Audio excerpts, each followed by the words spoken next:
think back to the best managers you've ever had. Now, chances are they weren't that easy on you. They probably expected a lot. They challenged you, but you trusted them.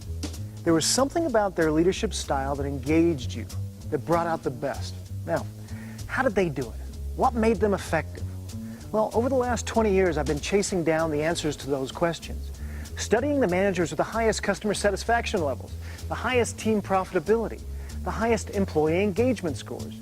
20 years is a lot of research, but I knew that if I could identify the common characteristics of effective leadership, well, then I would better understand great organizations or great teamwork, great profit centers, great human potential. New York Times best-selling author Adrian Gostick is considered one of the foremost experts on workplace issues. In his acclaimed presentations, Gostick unveils the findings of one of the largest research studies ever undertaken, including interviews with more than 200,000 employees and managers. He has appeared frequently on national television, including CNN's Larry King and NBC's Today Show. No matter where Adrian Gostick speaks, his audiences want more. You ask managers what they think their #1 things that employees are looking for in their jobs. Pay is always #1, right? Job security, the managers say, is always #2. When you ask employees, they see things like feeling included, feeling in on decisions, being communicated with, and also, obviously, recognition. Do I feel praised when I go above and beyond? Do I feel praised for my contributions to this organization? How many people here have had a lousy boss? Boy, your hand went up real fast over here. Okay, now put your hands down now. Tell me about your lousy boss. Your name is? Diana. Diana, tell me about your lousy boss. What he was she or like? She was a bully who was a control freak. She's not here today, is she? No. Newsweek calls him a convincing veteran business author. The Economist says his work on leadership abounds with remarkable evidence, and organizations worldwide are calling him an absolute necessity, proving it is possible to increase employee retention and accelerate workplace performance. I have a picture of my mom and dad from the 1950s. They're out camping in the English countryside, and they're on their motorcycle and sidecar. Now, obviously, my mom and dad didn't make a lot of money. That's the only car they could afford. And in this picture, in the sidecar, my mom has a dog on her lap, and there's a tent on the pillion behind my dad on the motorcycle, and it's raining, but they're happy. Now, my dad, for 25 years, worked at Rolls-Royce. He was a designer of jet airplane engine components. So he was never really a high and mighty person in the Rolls-Royce organization. And I asked him, Dad, obviously, from this motorcycle and sidecar in the picture, they didn't pay you very well at Rolls-Royce. Why would you have stayed there 25 years? And his answer was very interesting to me. He says, first off, Adrian, it wasn't about the money. He says, every day I was excited to go into work because it was very innovative. Managers and engineers were trained to listen to us. They actually went through training in the 1950s to listen to and respect their employees.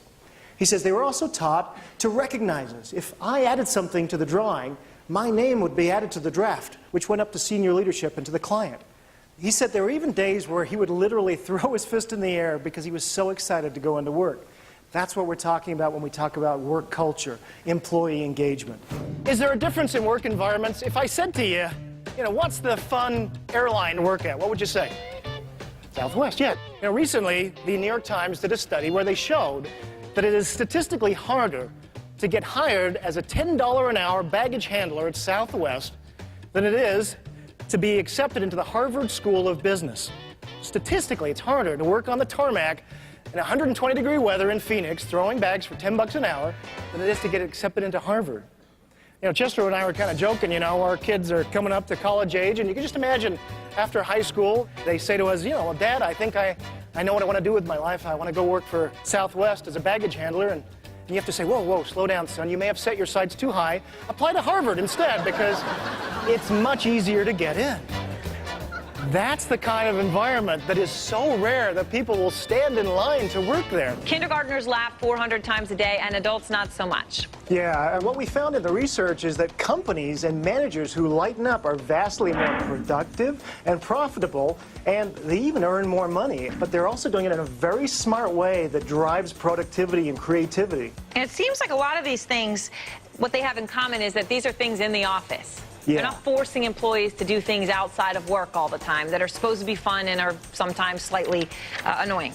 Yeah, you know, there's nothing worse than, you know, getting dragged after hours with the CEO who wants to do karaoke. You know, what we're talking about here is having fun and linking it to work. Laughing at work could be good for business. It actually is. It's no longer the soft side of business. Our researchers found that in the best places to work, those Fortune 100 best places to work, 80% of people say they're having fun on the job. Most people's workplaces, I don't think it's anywhere like 80%. This is the science of leadership. A lot of people think, this is warm and fluffy kind of stuff. This is not kumbaya. This is not, you know, fluffy, soft kind of stuff. But to begin, if each of you would just reach to the person next to you and just give them a little kiss on the cheek. If each of you could do that. No, I'm just kidding. No, don't do that. You were going to do it, weren't you? So let me bring this all together with one example. This is from Norton Healthcare. This is a great healthcare organization in Louisville, Kentucky. They have about 10,000 employees. A few years ago, Norton Audubon Hospital, which is the heart hospital, had an issue. Their food service department had 1% customer satisfaction nationally. So the CEO knew he had to do something, and he brought in a new director. His name was Mike Juleson. Within 6 months, Mike took that department from 1% nationally, customer satisfaction, to 99% within 6 months. Now, I asked Mike, I said, how in the world did you do that? And he said, it wasn't me, it was my people.